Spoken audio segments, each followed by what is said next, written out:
çalışırlar. Əldə eləyirlər orada. Aron Maluda. Maluda yaxşı çevrildi. Maluda irəliləyir, ötürmək. Velko Simiç'e, Velko Simiç ve son nöqtə! Topla buna keçmədi. Neyi qaçırdı Sabah?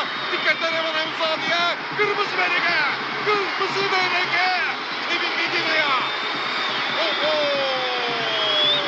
Alemdeydi birbirine ve təəssüf ki, azarkeşlər tərəfindən stadiona yad əşyalar atılır. Böyük oyunda böyükdən görürük. Sabah daha çox hücumda vaxt keçirir. Qarabağ isə əks hücumlara bel bağlayıb. Rahman Aliyev, Steve Solvay, ötürmə, geridə yegildi. Qarabağın təhlükəli hücumu, Kamillo Duran! Gol, gol, gol, gol, gol, gol, gol, gol! Kamillo Duran! Keçdi burada rəqibindən, Timoteş Puxaçın ötürməsi. Aron Maluda yerində, Maluda axtarır boşluğu, ətrafında güzel fırlandı, çevrildi və gol!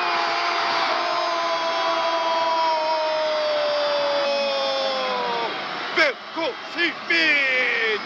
78'de hesap bitti. Jonas Michels. Michels'ın kapı önünde Imbina! Gol! Gol, gol, gol! Patrick Imbina! Sabah formasından ilk golunu Görünhan soyunda vurdu. Görünhan'sı karşılaşmada tesadüf elədi Imbina'nın golu. Oyun sesi. Sabah 2, Qarabağ 1. Gabonlu hücumcu dayandı, gözlədi. Bir neçə tur keçdi 6-7'li Qarabağın. Herkes saman gəlmə meydanında. Bundiç orada. En geride Vicario qalıb yalnız. Nefesler dayanıb bas hazırda. Bank Respublika Arena'da. Marko Yankovic topun gerisinde.